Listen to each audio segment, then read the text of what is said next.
Hey, how you doing, guys? Welcome back to another video. I'm sorry for not uploading in like a month or so. I was super busy, my microphone broke, but I'm back now and I won't go anywhere, I promise. We're gonna talk about the Path of Exile trade website though. I remember when I started playing Path of Exile, I was super confused by the website because it offers you so many different options to specify your search, but yet it doesn't really explain you how you search for very specific items, for example, a large cluster jewel.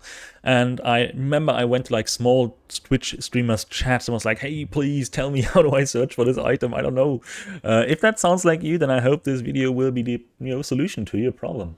We're going to take a look at rare items, synthesized rare items, corrupt implicit rare items. We're going to take a look at unique jewelry, armor, weapons, whatever it is, cluster jewels as well, but also very specific items like, for example, Heist gear or Sanctum Relics. By the way, I love Sanctum, easily one, if not the most favorite mechanic of mine. I will divide the video into chapters. If you're only interested, for example, let's say cluster jewels, you can use the timestamps in the description or in the pinned comment below to directly jump to the section of the video that you are interested in. Other than that, I will now start by showing you how you can search for gear that you might want to have when you start your endgame journey on Path of Exile. So you just got through the campaign and you want to upgrade your gear a little bit to not constantly die in white mess, basically. Okay, let's go.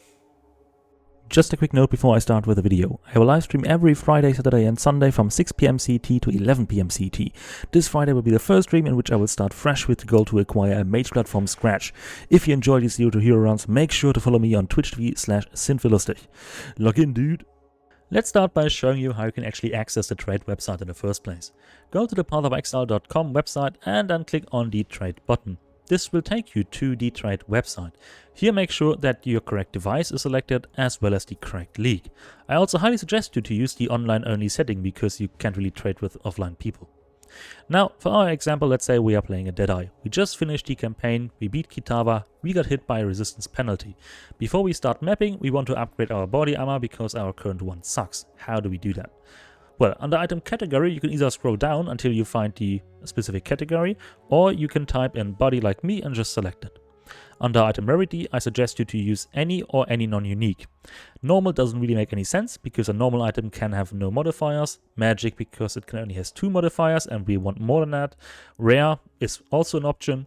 Unique, we don't want a unique item at this point, and any non-unique is also great because we are not interested in any unique item at this point.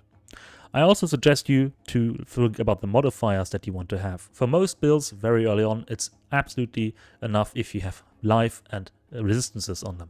So in our case, I'm going to type in maxi, and as you can see, the explicit maximum life already pops up.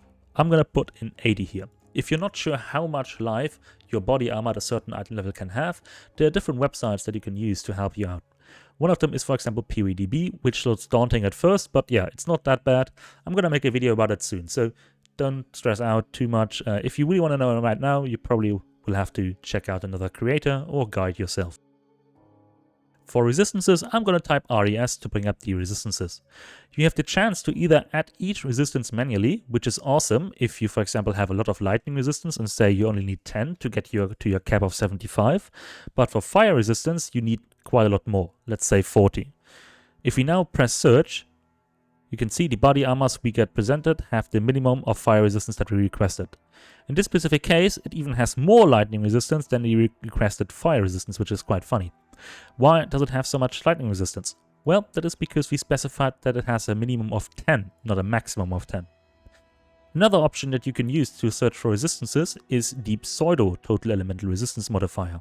If you don't really care how much, specific fire or lightning or cold resistance you get, and you only really care that you get a bunch of, this is the perfect option for lazy people. In this case, it's that the modifiers of resistance, the resistance modifiers on the chest piece will be added up to the value that you put in here. So for example, if you put in 90, you might think that you will get now 30 cold, 30 lightning and 30 fire resistance. But in reality is quite different. If we press search now, you can see, for example, that we now get 25 cold, 43 lightning, but no fire resistance as a suffix at all. Well, how do we get to the 95 then, you may ask? Well, if we look at the implicit of the body armor, you can see that it's +9 to all elemental resistances. So +9 to fire, cold and lightning. But again, as a suffix, you do not have that fire resistance. So if you really care about each resistance that you want to have as a suffix, you might have to add these manually, like I said in the beginning. Now, you also probably noticed that we have a lot of armor, body armors here. Let's say we are using Grace as a defensive aura, so we scale our evasion rating. We don't really care about armor or energy shield at this point. How can I change the settings so that I get, shown body armors that have a lot of evasion rating, because that would be very beneficial for my build. Under armor filters, you can specify how much evasion, for example, the body armor should have. Let's put 800. This changes it so that you get still presented a few hybrid bases, but generally speaking, they have a lot of evasion rating as well, which is also very beneficial for your build. As you can see, the first 3 are pure evasion-based body armor, so that's perfect for us. We also have, well, where's the hybrid one? Okay, no hybrid one this time, which is interesting. Oh, there we have it. There, for example, we also have a hybrid body armor that gives us armor and evasion rating. Let's say you have quite a bit of currency now and you want to upgrade your build, basically, and very often that includes adding more skill gems or support gems to your skill gems, so more links. How do we search for a 6 link then? Well, that's also quite easy. Under socket filters, you can specify the amount of sockets that the item should have and the amount of links. Let's put in 6 links and 6 sockets. If we now search for item, you can see we have a bunch of 6 links that we can possibly buy. But you may notice they are corrupted. That is really bad, because maybe you want to change out one of your support gems later on, and you can change the socket colors on one of your on your body armor basically very early on if it is corrupted. How do I avoid buying a corrupted body armor? Under the tab that I'm not going to pronounce here, miscellaneous, I think it's called. I'm sorry if I mispronounce it. You can, under corrupted, set the modifier to no. We don't want any corrupted item. I also suggest you to put mirrored to no, because again, you can also not modify a mirrored item. If we now put these modifiers in, you can see we only get shown body armors that aren't corrupted and that you can still modify with an essence or chromatic orb, whatever you want to do. Now let's take a look at fractured rare items. What even are fractured rare items? You may have found an item that looks like this, for example. It has 4 modifiers, but one is kind of yellowish. What does it mean? That means that this modifier will always stay, no matter what you do. For example, if we use a Chaos Orb, as you can see, every modifier changes except the +1 level of all spell skill gems. This makes the item a perfect crafting base to further improve your character's power. How do we search for it using the trade website? Let's take a look. Using the trade website, we can search for the specific item, which is a Void Scepter. After we selected the Void Scepter in the weapons category, we then can search for the specific modifier, which was level of all spell skill gems. There we have it. If we now click search though, as you can see, the modifier is not fractured at all. How do we search for it fractured? Well, it's super easy. All you have to do is click on it and then select the fractured version. If we now click search, you can see 2 scepters that have the modifier as a fractured version, and they're quite expensive too. Now, level of all spell skill gems is quite an easy search, because it can only have the value of 1. You can't have -1 level of all spell skill gems or +3 on a scepter. You can have that on a staff though, so do not get confused. But how about modifiers that have more of a different value? For example, something like damage over time multiplier. Let's search for damage over time multiplier. As you can see, it can have the value of 12, but if we click on it, the highest value you can have is 26. So how do we search for a scepter that has 26 to damage over time multiplier fractured? Well, it's quite easy, it's quite the same. All you have to do is click on the modifier, scroll down a bit until you find the fractured version. Here you have to decide which one you want to have. Of course, we want to have the first one, because scepter we're usually using spells, not attack skills. We then click on it, and then we type the minimum of 26, which means that we will get the highest roll possible. We then click search, and there you go. You have the scepter that we searched for, the Void Scepter, with the 20% damage over time multiplier fractured. And this pretty much works for, well, every modifier that can appear on a rare item. Something else you might be interested in is buying a new weapon, especially if you play a build like, for example, Lightning Arrow or Bone Shatter, where your damage is directly tied to your weapon's DPS. So how do you search for a weapon? Let's take a look. In this case, I'm going to search for Lightning Arrow bow upgrade. I'm not going to search for a very specific base type, like for example the spine bow, but the bow in general. In item category, I'm going to select bow. In item rarity, I'm going to select any non-unique, because I do not want to have a unique item. Now I'm going to press search. All you can see now are very crappy bows that you probably don't want to use. But remember, we are using the lightning arrow skill gem. That means we are doing a lot of elemental DPS, and we want our weapon to do a lot of the elemental DPS. That's why we are going to sort by elemental DPS. As you can see, the highest bow currently does 1583 elemental DPS. If we only do half of that amount, you're pretty much good to go to clear most content in the game, I believe. I'm not a bow expert, but yeah, should be more than enough to do a lot of things in Path of Exile. So let's sort by elemental DPS, and under the weapons filter we put 750. Let's even go with 800, why not? Let's go with 800.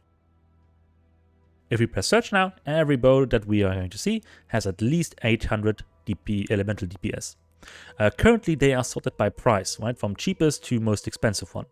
If for some reason you want him to be sorted by the DPS instead, you can do that by clicking on the elemental DPS button twice. And as you can see, now they are sorted by elemental DPS, but again, not by price anymore, if for some reason you want that to be the case.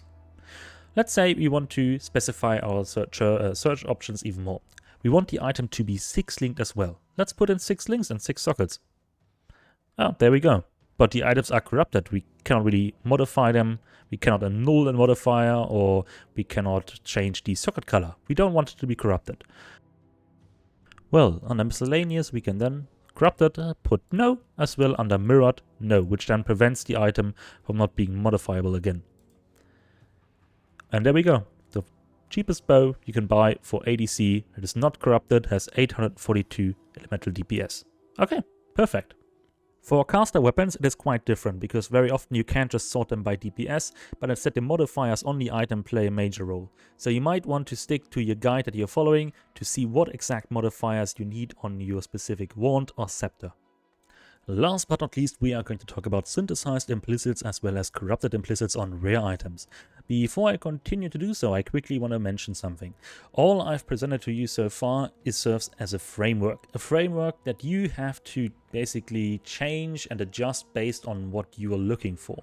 If you want to search for wand, then by all means, do not search for body armor, replace that category with a wand. Do not search for maximum life, search for fire or time damage multiplier, for example. Don't search for resistance, search for cast speed. So the idea is that I can't provide you with the search query for every possible item that one might need for the build. But what I've given you is the tools, the basic instructions that you need to search for that specific item. If you still have problems finding your item that you're looking for, that you need for your build, by all means, write a comment down below. I'm more than happy to help you out. Okay, next up, I also want to go over the importance of item level. Everything that we have talked so far, item level didn't really matter. When it comes to gear that you buy after the campaign, item level doesn't really matter that much. You buy a better bow with higher DPS, doesn't really matter that much because you do not plan on crafting it anyway. But if you have quite a bit of currency, if you feel like you want to improve your gear even further, then I think the item level starts to play a huge role, especially also for synthesized items, because you need to pay attention to the item level of the item. I'm talking from my personal experience here. So again, item level, really important. If you're not sure what modifier basically needs what item level to appear as a T1 level, you can always go back to PvDB under modifiers and check here the specific basically modifiers that you can appear on an item, for example a bow or a boots, and then check what item level the modifier requires that you want to have. Okay, having said that, I'm now going to talk about the rings, the synthesized ring. Let's search for an iron ring that is synthesized with the increased dexterity implicit, because I found one myself this league. To begin with, we are going to search for an iron ring. You're probably familiar with this type of ring, you've already found it in Act 1. We are then going to select the dexterity, increased dexterity modifier here, and of course change it to the implicit. We also want a non-unique item, as well as the item level to be 83 or higher, a non-corrupted item that is also not mirrored. Let's go. And as you can see, for only 17 divines we get a 6%, and for around 20 divines or 17 divines, or no, around 20 divines, we get a 7% increased dexterity ring. Now, what about a different item, although the same method applies to every single synthesized item base and the way you search for it, we can do another one. Let's do another one, and this time let's go for a bow. So we're going to deselect the iron ring search. We're going to type in bow, and as an implicit this time we are going to take and select a different one that is quite popular as well. That is enemies you kill have a chance to explode. Now if we click with the same search settings, again search, you can see that the cheapest option is around 200 divines on a rather not that great bow base, and you can use that of course to craft your bow as well. But again, that is absolute endgame, absolutely unnecessary, absolute overkill. You can completely do everything in the game without having such a bow, but people like to min-max their stuff. Okay, and that's pretty much all you need to know about synthesized implicits. Now let's talk about corrupted implicits.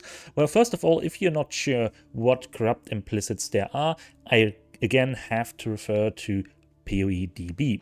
Let's check it out. So in this case, we looked at the ring synthesized implicits. Let's take a look at, for example, belts.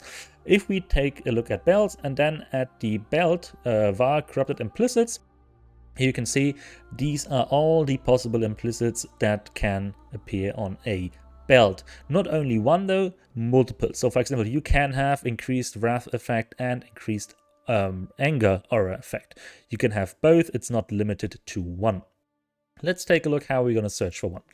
In the item category, we are going to select a belt. Now we are going to type an aura effect, because it makes it much easier to search for these. Then we want to have, I think we had anger, if I'm not mistaken. And we can have, for example, wrath. Now, very important here is that the item, of course, has to be corrupted, because we are talking about a corrupted implicit. So, yeah, make sure that corrupted is set to any. Now, if we click search, as you can see, we already have bells with the specific modifiers. This can be very nice. On rare items it often isn't, but on certain unique items, specific implicits, corrupted implicits, make the item quite valuable.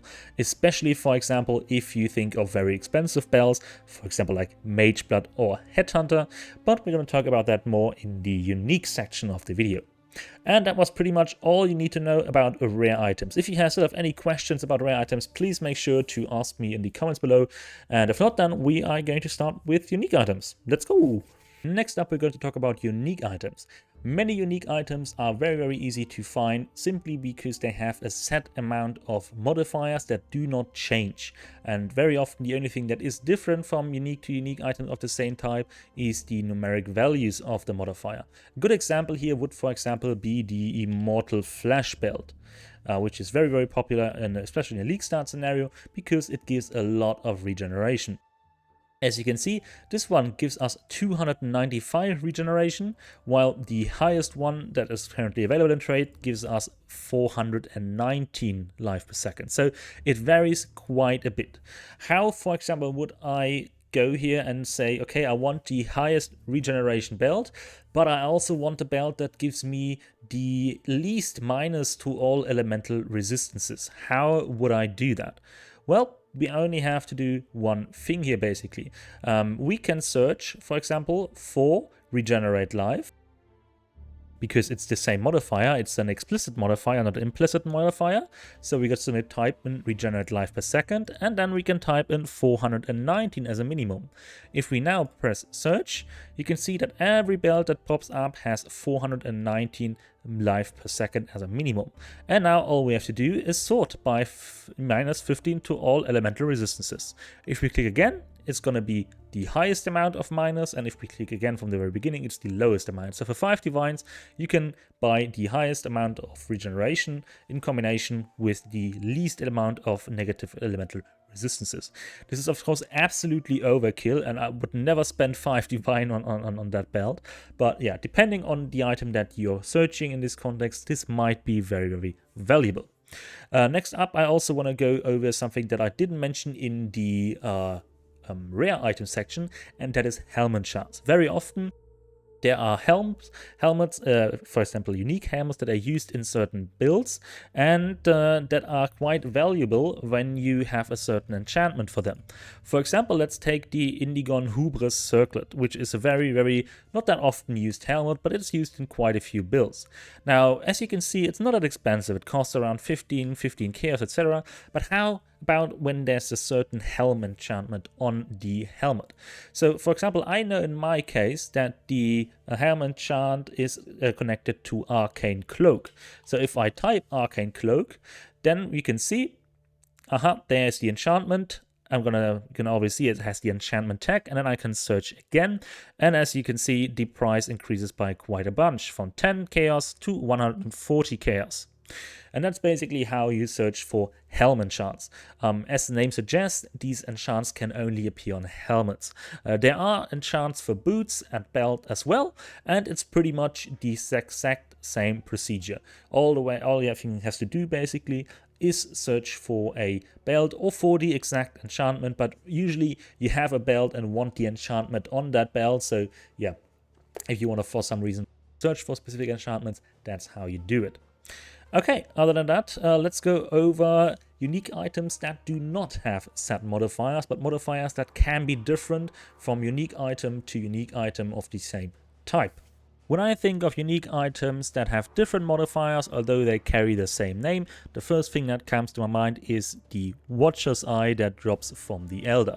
If you're not familiar with the Watcher's Eye, it is a unique jewel that drops from the Elder boss, and it gives you beneficial effects for your auras that you're using. It can be extremely expensive depending on the combination of auras that you get, but also very cheap, as you can see here. Now, how do you know what modifiers to look out for? Well, first of all, you should ask yourself, what auras are you using? If, for example, you're using Anger, you might want to check the possible rolls that you can get for your aura Anger. And the way you do that is, again, I can only recommend you to use it, PWDB. Here you search for the Watcher's Eye and then select the Watcher's Eye mods. And if we type in the search here Anger, you can, for example, see that these are all the modifiers that you can get with Anger. And the best ones here probably are something like Critical Strike multiplier while affected by Anger, as well penetration or physical damage as extra fire damage. And if you search for these, especially in combination with another damage aura, like for example Wrath, you will get a very expensive jewel, and it can get expensive very quickly, believe me. And that's basically how you search for these roles. So every time you have a unique item where you're not sure what roles the unique item can have. Another example here that I can give you is, for example, the Circle Guild, I think it's called. Circle Guild. Yeah, Circle of Anguish, Circle of Guild Iron Ring, which is an Iron Ring. And this is not only, it's double role, because not only are the implicits, synthesized implicits differently from each role, as you can see here, also the explicits, which always are related to Herald of Purity for this specific ring, are also always a little bit different. Not that different, but yeah, not as crazy as the implicits, but it's still different from role to role. So really depending on what you want here. If you really want the implicits to work well together with the rest of the ring, it can be absolutely expensive. And again, you have to find out what modifiers you want here, and then just like before in the rare item section, you're going to search for the explicit and implicit modifiers. We can do an example right here if you want. For example, if we're going to search for the Circle of Guild Iron Ring, we know that it is purity of Herald of Purity. Wait a second, Herald of Purity. We know that Herald of Purity related, so we can have Herald of Purity increased mana realization efficiency, for example, and we can also go with increased buff effect. And if we search for these, you can see we have the ring with the exact combination that we searched for. But what about the implicits? Let's say we want, for example, car speed as an implicit. Let's scroll down and add car speed as an implicit. What about if we want attack speed as an implicit? Why not? Whatever build we might play that might use these these modifiers, let's search for that. And there we go. For 3 Divine Orb, you can get a ring with 5% increased attack speed, 5% increased cast speed, as well as the modifier increased buff effect and mana reservation efficiency. And that's basically how you search for unique items that do not have, a set amount of modifiers, but that have different modifiers that can be rolled on the item. Okay. Before I start talking about cluster jewels, I quickly want to show you how you can search for a double corrupted unique item. In this case, a very certain unique belt that we are all pretty familiar with. Before we can do that though, we need to know what exact implicits we are looking for. Again, I am going to use PVDB here to search for specific modifiers. Let's say we want increased maximum life and increased item quantity. Let's go. So first of all, again, we're going to type in increased maximum life, which is going to show up right away. We're going to list that as an implicit. And we also want to do quantity of items found as an implicit. And then let's type in the name of the belt that we all know and love, which is Mageblood. And no results found, even none are online or offline. Okay, then let's go with the increased maximum life. Maybe just no belt in that combination. And there you go. As you can see, for only 170 divines, you can get the Mageblood with increased maximum life. Here we have, for example, another corruption, which is a double corrupt implicit, and that is 7% increased maximum life, as well as 16% to all elemental resistances. And again, the same procedure applies to every unique item. Doesn't matter if it's a shield, weapon, whatever. That's the way you do it. Pretty simple. Okay, then let's start talking about cluster jewels. Before I start searching for a cluster jewel, I really want to know what I'm exactly looking for. In my specific example, I am looking for a 12 passive large minion cluster jewel. This is at least item level 84, has the modifiers minion increased attack and cast speed, maximum life, as well as increased effect of small added passive skill points with the amount of 35%. So how would I search for that jewel? Well, I'm going to start by searching for a jewel that has the right amount of passive skills. I do this by typing adds #passive skills. It might seem intuitive here to use the explicit mod that is presented, but it's actually not. We're going to use the enchant. Even though we're not enchanting anything here, it is the right way and the right way to search for the cluster jewel basically. Now, as a minimum, we're going to add 12. I can add 12 as a maximum as well. Doesn't really matter because 12 is the maximum anyway, but for the video, I'm just going to do it. Next up, I'm going to search for a minion-specific large cluster jewel. I do that by typing added small passive, and I'm going to ignore all of these here for now and scroll all the way to the bottom, where I'm going to select added small passive grant hashtag. And here, again, I am going to search for minion because I want a minion cluster jewel. Now I'm going to set the item level to 84 because again I want the T1 variation of a certain modifier that only appears if the item level is 84 or higher. Then I'm going to add that modifier by typing increased effect, and here it is, added small passive skills have increased effect. I'm going to select that and set the amount to 35%. Next I'm going to add the other modifiers, which is added small passive also grant, and here I'm going to select the maximum life. Let's say minimum of 7, as well as the minion attack and cast speed, which we have right here, and let's say 3%. If I now search for this specific jewel, as you can see, here it is. We have 12 passives, we have minion damage, we have maximum life, increased attack and cast speed, and the 35% increased effect. Now, if you're wondering what other modifiers can roll on such a jewel, I can only recommend you to check out the Craft of Exile website. As you can see here, I was searching for a cluster jewel, a large cluster jewel to be specific, with minion damage. And here you can see all the different modifiers, all the different variations. For example, if we click on the increased damage, you can see that you need also item level 84 to get 4% increased damage. You would need 68 for 3% damage. And all the different roles and prefixes and suffixes that you can get and what they do you can check that out right here. But again, if you're a new player, I highly suggest you to simply follow a build, and in this build guide you will probably get an option with, you know, cluster jewels and how they are supposed to be rolled. Okay, and that's pretty much everything you need to know about cluster jewels. It is the exact same method for small and medium cluster jewels. Of course, I cannot tell you exactly how you roll, you know, what rolls you need, etc., but it's the same thing. All you have to do is replace the added small passives for your needs, as well as the amount of passive skills, because of course a small cluster jewel cannot have 12 passive points, as well as the small passive skills, because a small cluster jewel can also not have minions deal increased damage. And after you've just these, this is basically the framework that you can use. You can search for any cluster jewel you want. One thing though that you could actually do is, if you really want to min-max your character, you can search for ones that are corrupted as well. So let's search for one that's corrupted. Okay, there's none. That's fair enough. If we remove the increased effect, maybe there's one. No, there's still none. One. Okay, never mind that. But sometimes people are so crazy they corrupt their cluster jewel, and then it gets better, you know, in an implicit, and it's even better than that. So, but that's absolute min-max. So I don't think it's worth to do that at any point in the future, unless you are, I don't know, drowning in mirrors probably. Okay, that's pretty much all you need to know for cluster jewels. We are now going to move on to skill gems.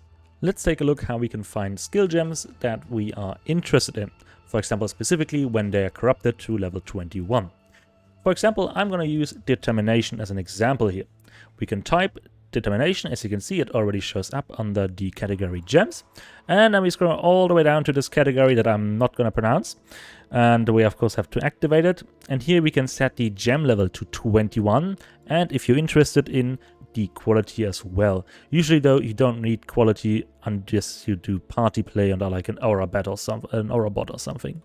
Now let's search, and there you go. We get determination level 21 with the quality. Of course, you can you know, replace determination with pretty much any skill gem you want. We can do fireball, for example.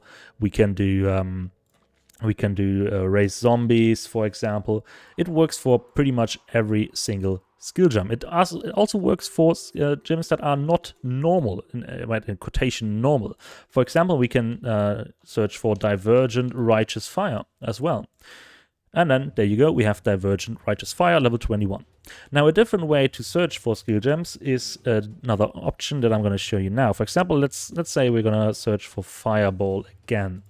But this time we are scrolling down here again, and we can set the gem quality type as well. So for example, if you only want Phantasmals, we can do that as well. And there you go, there's only one listed in the entire League of Softcore, level 21, 20% Phantasmal Fireball. There you go. And that's basically how you find everything. Now I quickly want to show you how you can search for Awakened gems as well. And that's actually, it's even more easier than before. All you have to do is you type in Awakened, and then you type the support gem name. For example, Greater Multiple Projectiles. We click on that, and as you can see, this one is corrupted. It says max level, but it's not the max level. Just click on it once, and there you go, you get the one with the max level. If you now also want it to be at least 20% quality, that's super easy. Just set the minimum quality to 20% and the gem level to level 6. And now we search, and you can see every search result is at least 20% quality. These are even level 23% quality, which is quite nice. Okay, and that's pretty much all you need to know about gems and how to find these. Next up is Heist equipment. Now I am absolutely no expert when it comes to Heist equipment, but I have a good website that will help us out in no time, and that is PoEDB. What I've done here is I at the top selected the Heist here, and then I scrolled all the way to the bottom. And what you have here is all the different gear that is available for your members. Now in this case I'm going to focus on Master Lockpick. I opened the item in a new tab already, and here you can see all the different modifiers and prefixes and suffixes that the item can roll. I think the most interesting part here is, for example, level of all jobs for Heist, as well as a chance to not generate alert level on opening a chest, as well as reduced or more seconds until the lockdown timer starts. Okay, how do we search for these items? Well, it's pretty much the same way as we did for the chest in the very beginning of the video. We're going to type in the name of the item, which is Master Lockpick. We are going to type in the name of the modifier, which is level of all jobs for Heist, and we're gonna type the name of the other modifier, which was chance to not generate alert level when using opening a chest using lockpicking. Now, if we type search, as you can see, there is one available, or not one, but there are multiple available, actually 4, that have the modifiers that we're looking for. Of course, you can buy them, you can try to roll them yourself. If we just look for the Master Lockpick without any modifiers, as you can see, there are 236 currently available that you can buy for as little as 5C to roll yourself. Again, yeah, that's pretty much all you need to know about Heist equipment. There are also trinkets, which you can find here as well, which should be listed here somewhere. For example, we have the trinket. Where is it? There we go, the Heist trinket here, which is pretty much the same. Oh, that's targets, not trinkets. Did it say? Oh, it's a Thief's Trinket, there we go, I'm sorry, which is the Thief's Trinket. And here again, you can search for the very specific modifiers that you are interested in. Of course, the one with Divine Orbs is extremely expensive. That goes for like 70 or 80 Divine Orbs, if I remember correctly, or even more than that. So finding that one makes you, quite rich instantaneously. But yeah, different modifiers that you might be interested in. And just before, you can search for them by using the base item, which should be then the Thief's Trinket. There you go, the Thief's Trinket. And if we search for no modifiers at all, as you can see, different ones pop up, and you can of course again specify what modifiers you're looking for here on the right. And that's pretty much all I'm gonna say about Heist. It's pretty much the same, basic, same framework, same concept, nothing too special, nothing too really makes it unique in terms of searching for items, etc. Okay, let's go over my probably favorite part, which is Sanctum. Sanctum related stuff. So how do we search for Sanctum Relics and their specific modifiers? Well, again, I can only advise you to use the POED website again. It's absolutely helpful, especially if you want to find out about modifiers that you're not really familiar with.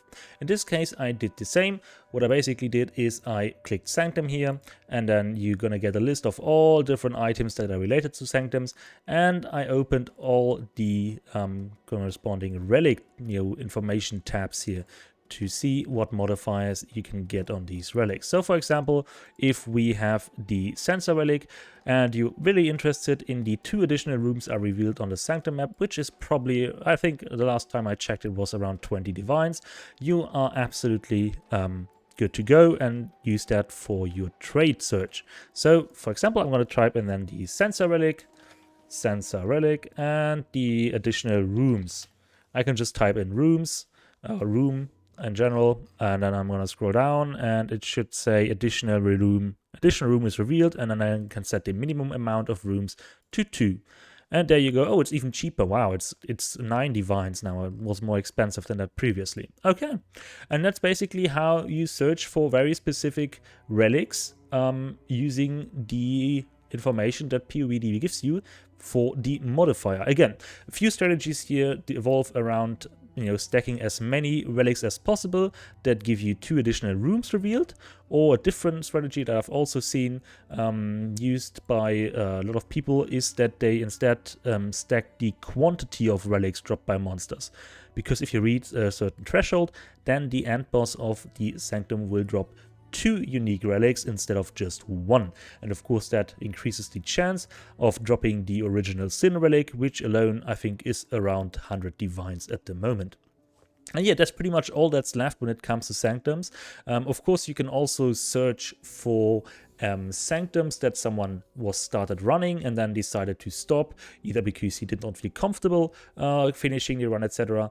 But I think that's so niche. I don't even know. I don't think you need it as a beginner, to be fair.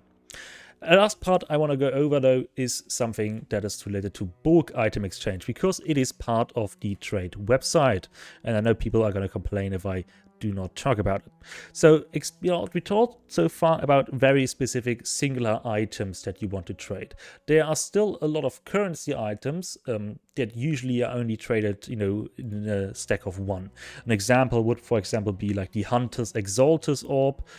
For example, if you take the Hunter's Exalted Orb, for example, which is currently going for 1.3 divine. You usually buy only one because you're doing a craft and you hope that it works, so you're not buying more than one at one point. I think the same goes for mirror, right? Who buys multiple mirrors at once? I surely don't. I don't know who else does, but I don't. But for other items, this is not the case. For example, essences or like something like Orb of Regret, etc. And that is where the bulk item exchange comes into play. And actually, it's really self-explanatory. Let's say you have a lot of chaos orbs, right? And you do not have a lot of chaos orbs, and you want a lot of chaos orbs, and all you have are divine orbs. Well, you can select chaos orbs, and as payment, you can select divine orbs. And now what you can see is that people are now selling their chaos orb for divine orbs. But usually, a quick tip from me, just put your divine orbs for sale, and people will message you. You don't have to message anyone. Makes the life much easier for you. You can, of course, this is not limited to the basic currency. You can, of course, trade everything from exotic currency like Eldritch Embers or Harvest Juice Life Force. We have tainted currency, incubators, oils, essences. We can trade everything in bulk here, and all you have to do is select your payment method. Very often, though, I've actually never traded something else than Chaos Orbs and Divine Orbs, so I've never paid in Alterations. I never paid in, well, that's true, I sometimes paid in Awakened Sextons. But yeah, I never paid, for example, in Rogue Markers or something, so I don't even know if something trades in using that currency, but for the majority of the time, you will be using Chaos Orbs and Divine Orbs, and maybe even Mirrors if you're extremely rich. And that's pretty much all you need to know about the bulk item exchange. Something neat is also that you can set the minimum stock down here. So for example, if I want to trade essences, which I've done quite a lot this league to be fair, I can select to trade, for example, Deafening Essence of Envy for my Chaos Orb here. And as you can see, they have like 9 essence, 7 essence, 8 essence, 7, whatever. But that's too little for me. I want to buy more at once. Then you can set the minimum stock, for example, to 100 here. And all of a sudden, there are only 4 people left, but hey, they have at least more than 100 Deafening Essences that you can buy at once. Okay. Thank you so much for your attention. I hope you learned something about the trade website. I'm not as clueless as I was when I first started playing Path of Exile. And please leave me a comment below what you think about the trade system. I've heard a lot of people criticize it. They're like, it's taking up too much time. People are not answering. I would rather have an auction house instead. What is your opinion on that? I would be really interested in it. I'm actually quite happy with the way a trade is because it makes it harder for bots to flourish. But hey, it is what it is, guys. Thank you so much for watching, and I see you in the next one. Bye.